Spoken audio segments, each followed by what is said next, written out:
5 law entrance examination which you must take. Number 1, CLAT. CLAT gives you an entry to the top law schools across the country, whereas ALIT, number 2, is an entry to NLU Delhi, which is one of the premier law colleges in India.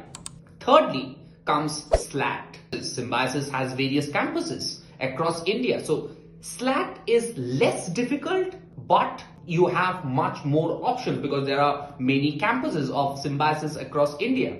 Then comes Maharashtra CET. Maharashtra CET gives opportunity to 40,000 students across the country to their law schools across the state of Maharashtra. So if you are from Maharashtra, do not miss Maharashtra CET. And finally comes Jamia Millia Islamia. JMI entrance examination also is very important, guys. So do not miss it. These are the 5: CLAT, ALIT, SLAT, Maharashtra CET and JMI.